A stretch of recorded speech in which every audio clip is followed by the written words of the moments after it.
Hi students, आज अभी start करते हैं सुपरपोजिशन ऑफ वेव्स। ये वेव का आखिरी पड़ाव पे हम लोग हैं और ये 3 बहुत ही इंपॉर्टेंट हेडिंग्स हैं।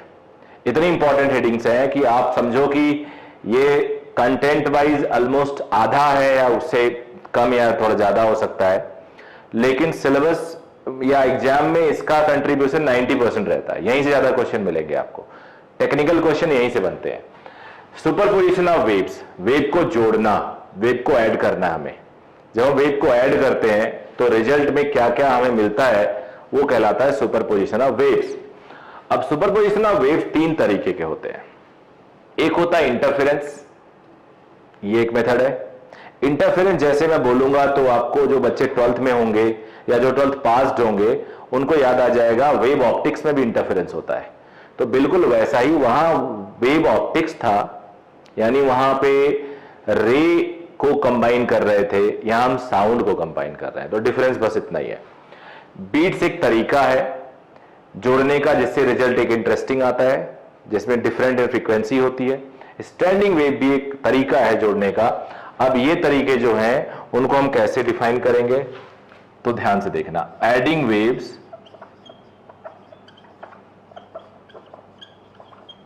which differ in directions. I'm sorry, direction तो स्टैंडिंग हो जाता है। which differ in amplitude. Phase difference भी डिफरेंस होता है, चलता है, लेकिन वो नहीं लिखा मैंने यहां पे। Adding waves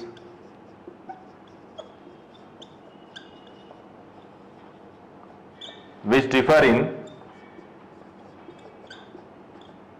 frequency। फिर उसके बाद standing waves,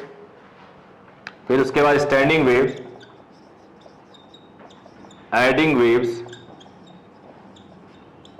which differ in direction.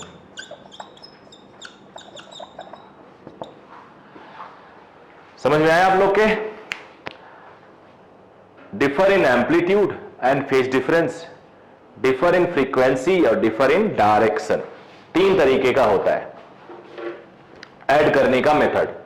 अब इन तीनों को हम लोग को अलग अलग पढ़ना है। पहली हेडिंग इंटरफेरेंस पढ़ते हैं।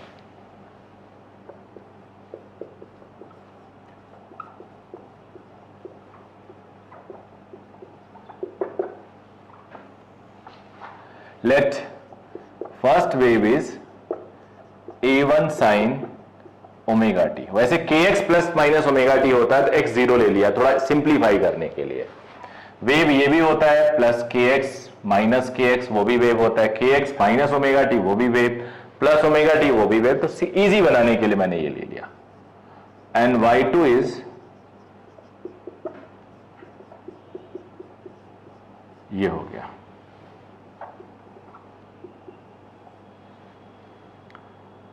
y is equal to y1 plus y2 add करना है हमें।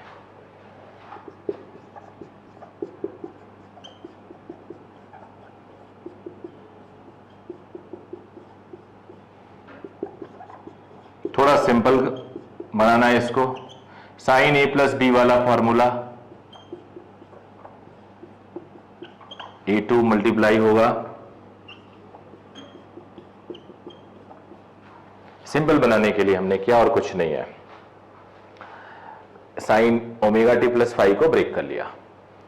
अब इसको 2 वेव को ऐड करके जो रिजल्टेंट आएगा वो वेव ही होगा, तो इसकी शक्ल और सूरत वेव जैसा बनाना है हमें। तो क्या करें, साइन ओमेगा टी कॉमन ले लेते हैं।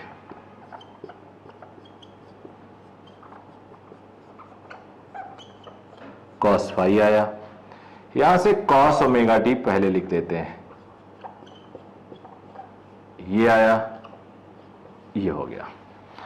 अब साइन इतना, कॉस इतना, थोड़ा बहुत जो मैथमेटिक्स जानते हैं तो इसको हमें कुछ कॉस थीटा जैसा लिखना होगा। तो sign omega T cos theta, cos omega T ये साइन थीटा लिख ले तो ऐसा ही कुछ मिल जाएगा, एक वेव मिलेगा। नहीं आता है तो पहली बार है तो सीखो आप लोग। Let a1 plus a2 cos phi is equal to a cos theta. अब a इसलिए लिखा because cos theta less than 1 होगा, तो हो सकता है उसमें ये क्वांटिटी बड़ी हो 1 से और ये लेस देन 1, तो ओवरऑल कुल मिला के 1 से ज्यादा हो जाए। तो बचने के लिए एक एम्पलीट्यूड जरूर रखना चाहिए। अब आप लोग 11वीं क्लास के आखिरी टॉपिक पे हो, तो बेसिक अंडरस्टैंडिंग मैं एज्यूम कर रहा हूं आप लोग के लिए। And a2 sin phi is equal to a sin theta, ये हो गया। अब इन सबकी वैल्यू पुट करेंगे 3 में और फिर बाद में इनकी वैल्यूज निकालेंगे। पुटिंग 4 and 5 इन इक्वेशन 3, तो y होगा, इसकी जगह पे a cos थीटा, a बाहर कर लिया, इसकी जगह पे a sin theta,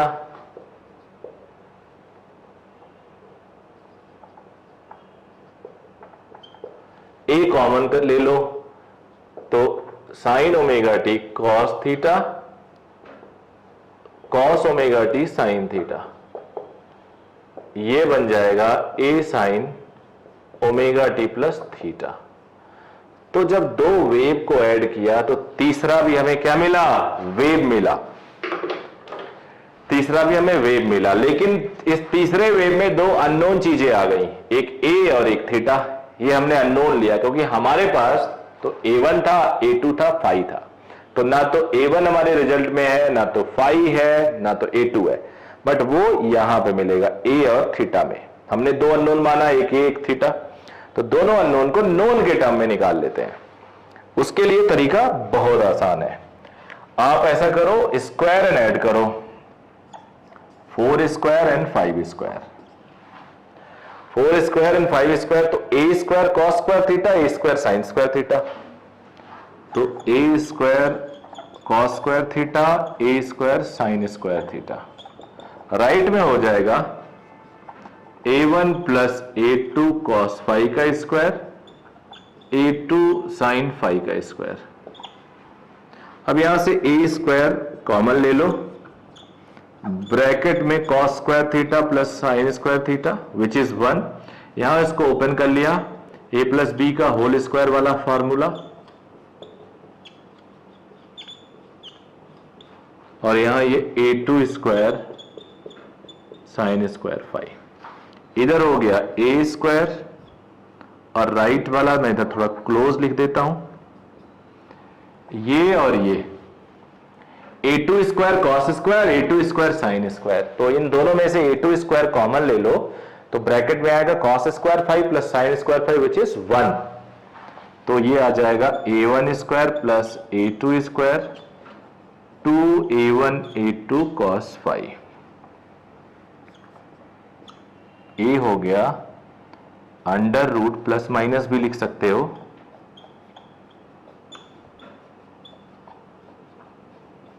cos five, ये हो गया। अब a तो मैंने निकाल दी, अब मुझे थीटा निकालने के लिए 5/4 लिखना ज्यादा सुटेबल होगा।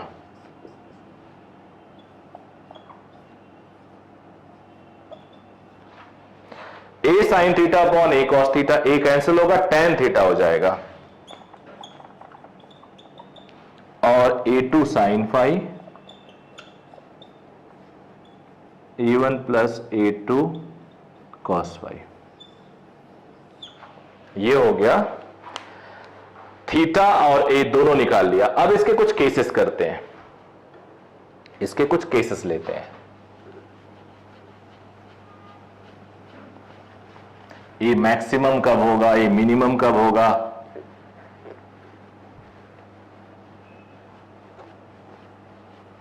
बहुत ज्यादा यहां पे पढ़ने की जरूरत नहीं है, लेकिन फिर भी पढ़ लेते हैं। ए मैक्सिमम होगा, पहला केस, केस 1 लिख देता हूं इसको,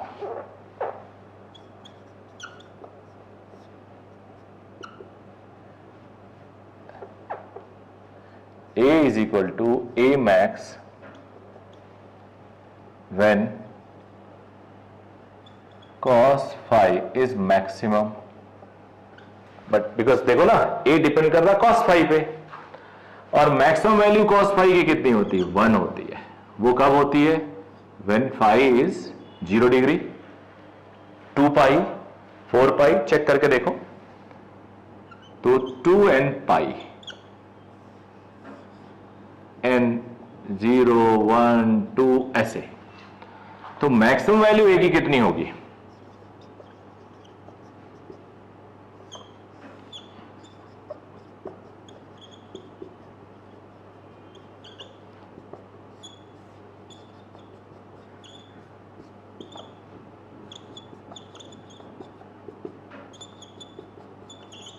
ये हो गया। केस 2 देखते हैं।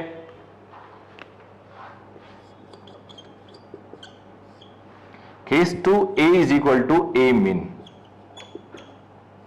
Minimum value when cos phi is -1, तो phi क्या होगा? 2n - 1 पाई, n की वैल्यू 1 रखो, 2 रखो, 3 रखो, and so on. Put n is equal to 1, 2 - 1 1, cos phi is -1, 2 रखो, 2 × 2 4 - 1, 3 pi is -1, 2 pi is basically time period होता है इस फंक्शन का। तो A मिनिमम क्या होगा?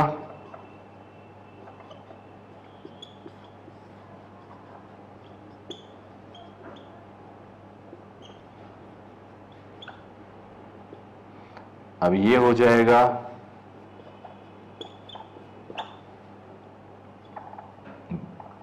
ये हो जाएगा A मैक्सिमम आपने देख लिया, A मिनिमम देख लिया। कुछ चीजें और बताता हूं आप लोग को, ये हटा दे रहा हूं मैं। कुछ इंफॉर्मेशन इसकी हम लोग ऑप्टिक्स में शेयर करते हैं, वेव ऑप्टिक्स में जब इंटरफेरेंस पढ़ाते हैं, वहां थोड़ा और डिटेल में पढ़ते हैं। यहां इस चैप्टर में इसको बहुत ज्यादा इंफॉर्मेशन इसकी नहीं पूछी जाती, फिर ये मैं कोशिश कर रहा हूं कि जितनी ज्यादा इंफॉर्मेशन दे सकूं आपको दूं अभी इस स्टेज पे।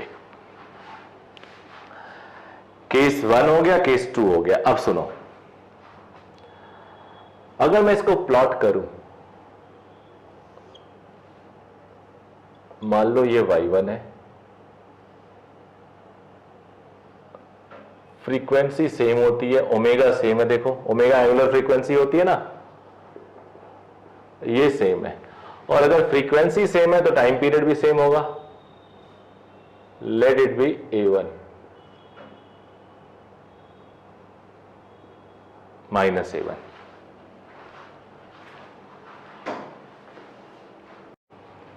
y1 ये है, y2 इसके नीचे, फेज डिफरेंस तो है नहीं बेटा, मान लेते हैं, बिकॉज यहां पे जब मैक्सिमम होगा तो फेज डिफरेंस 0 होगा। देखो ना, फेज डिफरेंस 0 0 पुट करेंगे, 2 पाई 4 पाई, तो मैक्सिमम वाला केस मैं आप लोग को दिखा रहा हूं।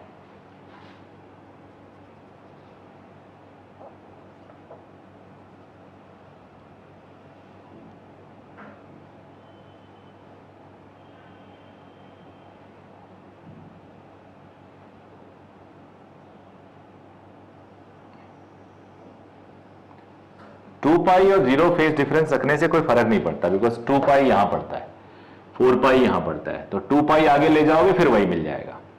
ये A2 है, इन दोनों का रिजल्टेंट हमें मैक्सिमम देगा।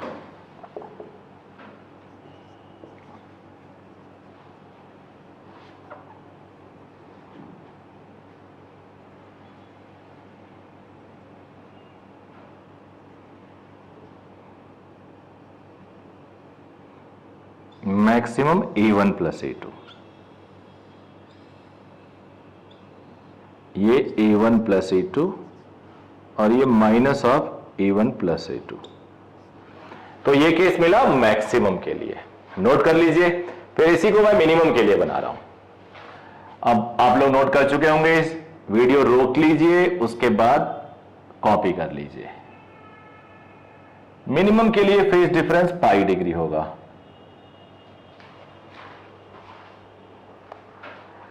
n is equal to 1 put करो, 2 माइनस 1 1 इंटू पाई। तो पाई जब करोगे तो ये उल्टा आएगा, ऐसे ऐसे, और जो रिजल्टेंट होगा वो a1 माइनस a2 होगा।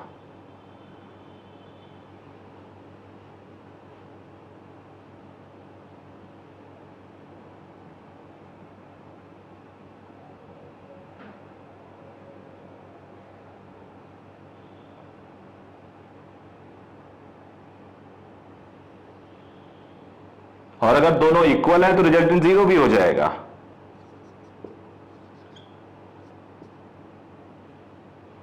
Minus of a1 minus a2। यहां पे if a1 is equal to a2 then a minimum is 0 also. यहां पे अगर a1 is equal to a2, let it be a, तो a मैक्सिमम इज 2a। अब इसके आगे हम इसको और ज्यादा डिटेल में मैं आपको कुछ बातें बता रहा हूं जिसमें जो हम लोग 12th में पढ़ते हैं, लेकिन मैं आपको यहीं पे उसको बता रहा हूं बिकॉज यहां भी जानना जरूरी है। तो ए मैक्स और ए मीन हमने देखा। अब अभी इसको दोबारा लिख रहा हूं, A is equal to A square लिख देता हूं, a1 square plus a2 square 2a1 a2 cos theta या फाई। फेज डिफरेंस जो मानते हैं, ये बिल्कुल वेक्टर एडिशन में जैसे रिजल्टेंट निकालते हैं ना, वही है। अगर आपने वेक्टर ठीक से पढ़ा है तो एम्पलीट्यूड में भी वही है रिलेशन। जैसे कि हमने बोला था, पहला इक्वेशन है a साइन ओमेगा टी, दूसरा वेव इक्वेशन है a1 a2 sine omega t plus phi. तो फाई का फेज डिफरेंस है, जैसे वेक्टर के बीच में एंगल नहीं होता है, तो हमने a1 a2 ये कॉस फाई है ऐसे। अब फाई को मैक्सिमम मिनिमम से हमने दो केस अभी अभी किए हैं। अब आपको एक और टर्म इंट्रोड्यूस कर रहा हूं जो ज्यादातर 11वीं क्लास में जरूरत नहीं होती, 12वीं के वेव ऑप्टिक्स में जरूरत होती है। 11वीं में बहुत ही रेयर कभी कभी पूछा जाता है, बट मैं यहां कराऊंगा। If I is intensity of sound,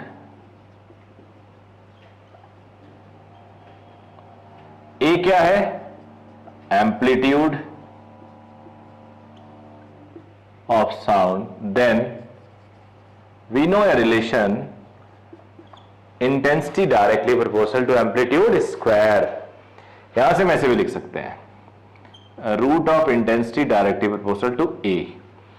तो अब इसको मैं रिप्लेस कर रहा हूं, 1 मान लेते हैं। इससे पहले इक्वेशन नंबर कुछ और लिखा होगा, बट इस पेज के लिए मान लो 1 है।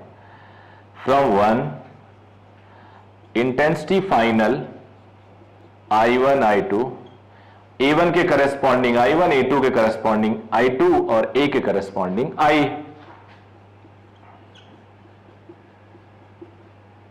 रूट I1 रूट I2 अलग अलग लिख देता हूं, डिफरेंट क्वांटिटी है, वैसे एक साथ भी लिखा जा सकता है, कॉस फाई। तो इंटेंसिटी का रिलेशन ये आ गया। अभी अभी हमने मैक्सिमा और मिनिमा देखा है, एक बार फिर से बता देता हूं, एक और रिलेशन बता दूं, फिर वहां पे आपको एक स्पेस है मेरे पास, वहां पे मैं कुछ और नई इंफॉर्मेशन दूंगा। ये सारी चीजें एडिशनल इंफॉर्मेशन मैं आपको दे रहा हूं जिसकी अभी इस साल कोई खास जरूरत नहीं होती है। अब इफ फाई या delta phi is called phase difference, क्या कहते हैं बेटा, फेज डिफरेंस, एंड x या डेल्टा x पाथ डिफरेंस है। दो सोर्सेस के बीच में कुछ फेज डिफरेंस हो सकता है और कुछ डिस्टेंस हो सकता है, जिसे हम पाथ डिफरेंस बोलेंगे। एक यहां से प्रोड्यूस हो रहा है, एक यहां से प्रोड्यूस हो रहा है, दोनों ज्वाइन होके मैक्सिमम साउंड प्रोड्यूस कर रहे हैं, मैक्सिमम इंटेंसिटी दे रहे हैं, मैक्सिमम एम्पलीट्यूड दे रहे हैं या मिनिमम दे रहे हैं। तो मैक्सिमम और मिनिमा का केस हमने देखा है। मैक्सिमा मिनिमा नहीं दे रहे हैं तो इंटरमीडिएट स्टेप कुछ आएगा। तो इंटरमीडिएट स्टेप के लिए ये फॉर्मूला कि फाई बता दो तो ए निकाल लो। अब मान लो फाई ना पता हो, हमें एक्स पता हो दोनों के बीच में, तो फाई को एक्स के टर्म में कैसे लिखें? एक फॉर्मूला है, डेरिवेशन इसका नहीं है, हमें जरूरत है। Delta x is lambda upon 2 pi into delta phi, या delta phi is 2 pi by lambda into delta x.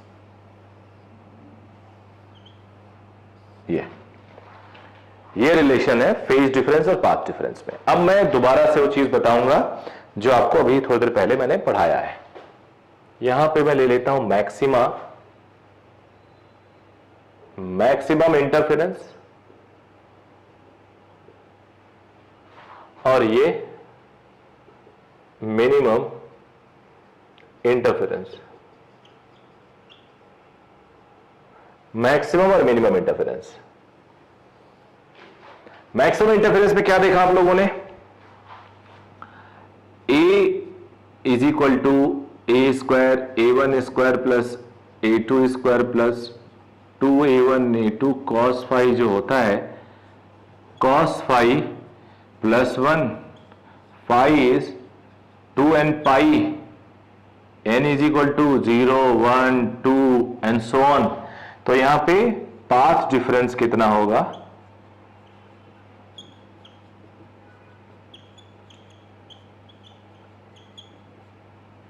n lambda. n is 0, lambda wavelength है साउंड का, तो can be 0, can be lambda, can be 2 lambda, 3 lambda and so on. यानी दो maximum के बीच में path difference इतना होगा और दो मैक्सिमम के बीच में फेज डिफरेंस, यहां से पुट करो वैल्यूज तो तुम्हें मिलेगा 0, 2 पाई एंड सो ऑन, 2 पाई का मल्टीपल। तो यहां मैं लिख देता हूं ए मैक्स A1 प्लस A2, पिछली बार ही हमने निकाला था। इससे हम क्या लिख सकते हैं? I max root of I1 plus root of I2। तो I मैक्स क्या होगा बेटा? Root of I1 plus root of I2 whole square. दोनों तरफ स्क्वायर करोगे तो रूट हट जाएगा। तो A मैक्स आ गया और I मैक्स आ गया। अब आते हैं मिनिमम इंटरफेरेंस। अब ये नहीं लिखूंगा। कॉस फाई कितना लिया था हमने? -1। फाई कितना आया था? 2n minus 1 pi n 1 2 3 and so on. तो फाई होता पाई 2 3 पाई 5, यानी 2 पाई का डिफरेंस तो है ही जो यहां पे है, बट 0 और 2 पाई के बीच में पाई, 2 पाई 4 पाई के बीच में 3 पाई। मतलब अल्टरनेट होता है, एक मैक्सिमम होता है, एक मिनिमम होता है, एक मैक्सिमम होता है, एक मिनिमम होता है। एंड पाथ डिफरेंस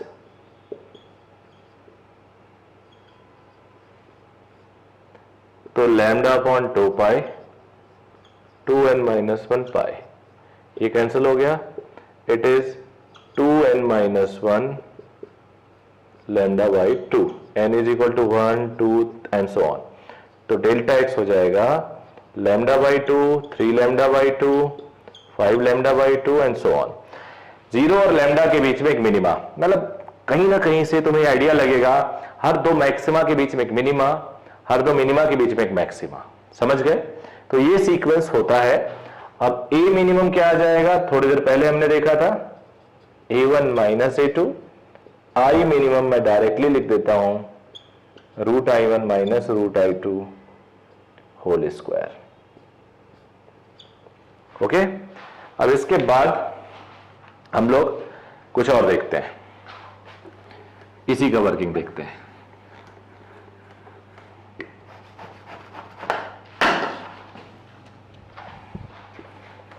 एक और फॉर्मूला से रिलेटेड, सीधे सीधे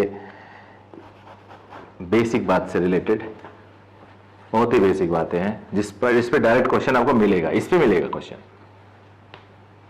लाइट हो चाहे साउंड हो, दोनों में चैप्टर इंपॉर्टेंट है, पहले बता चुका हूं।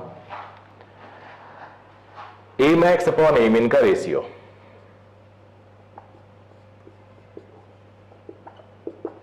A1 plus A2, A1 minus A2, A2 common ले लिया प्लस 1, A2 कॉमन ले लिया। इसे कई बार रेशियो के टर्म में दे दिया जाता है, where K is A1 upon A2, यानी एम्पलीट्यूड का रेशियो देके मैक्सिमम और मिनिमम एम्पलीट्यूड का आपको रेशियो पूछा जा सकता है। तो सोचो कितना इंपॉर्टेंट है, छोटी सी बात है लेकिन इंपॉर्टेंट बहुत है। And same way I max upon I मिन, ए मैक्स अपॉन ए मिन का स्क्वायर होगा ये। अब बेटा इंटरफेरेंस, इस तरह से इंटरफेरेंस की थ्योरी खत्म हो गई है। अब इंटरफेरेंस के बाद हम लोग पढ़ेंगे बीट्स, छोटे छोटे हैं, एक पार्ट में मैंने इंटरफेरेंस दिया, एक पार्ट में बीट्स देंगे, और फिर एक पार्ट में हम लोग पढ़ेंगे स्टैंडिंग वेव। तो तीनों आपके लिए इजी होगा पढ़ना, और आई होप आप इसको एंजॉय करोगे, लाइक करोगे, शेयर करोगे दोस्तों को, ज्यादा से ज्यादा लोग पढ़ें। छोटी छोटी चीजें हैं, न्यूमेरिकल सीरीज अलग से होगा, न्यूमेरिकल सीरीज हर चैप्टर के लिए अलग से होगा, हर चैप्टर का हर चैप्टर में जितने न्यूमेरिकल्स बन सकते हैं उसकी सीरीज अलग से होगी। Thank you very much. ऐसा केस ले लेते हैं, अभी अभी हमने ये जाना, ये होता है अगर A1 is equal to A2 और A हो जाए, मतलब दोनों वेव का एम्पलीट्यूड बराबर हो जाए, तो उससे क्या हो जाएगा, I1 I2 भी बराबर होंगे, मान लो I0 हो जाता है, तो A मैक्स होगा 2A, because A1 plus A2 होता है। I मैक्स क्या होता है, होगा I मैक्स होता है, याद करो बेटा, I1 प्लस I2 का, इसको अलग लिख देता हूं,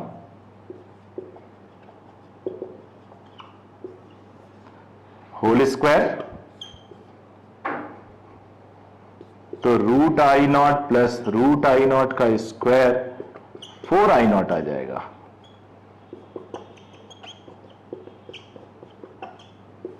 ये बड़ी बात है, ये अपने आप में बहुत बड़ी बात है। बड़ी बात ऐसे है कि I जोड़ के 4I हो जाते हैं, और A जोड़ के 2A हो जाते हैं। तो याद रखना इस बात को। थोड़ा और सिंपल करता हूं, हालांकि वेव ऑप्टिक्स में बहुत डिटेल में पढ़ाता हूं इसको मैं, लेकिन फिर भी थोड़ा और सिंपल करते हैं। A हो जाएगा A square plus 2AA cos phi, 2A square cos phi, 2A square common low, 1 plus cos phi। A 1 plus cos phi को क्या लिख सकते हैं, cos phi का एक फॉर्मूला होता है 2 cos square phi by 2 minus 1, तो 1 प्लस cos phi को 2 cos स्क्वायर phi by 2 लिख सकते हो, तो ये हो जाएगा 4A square cos square phi by 2। अब इसे इंटेंसिटी लिखना हो तो 4I0 cos square phi by 2, 5 phase difference है। इस टर्म में भी लिखना चाहो तो लिख सकते हो, यानी हो जाएगा 4A स्क्वायर, A स्क्वायर था ऐसे, cos square phi by 2 pi upon lambda delta x, pi upon lambda delta x, 4I0।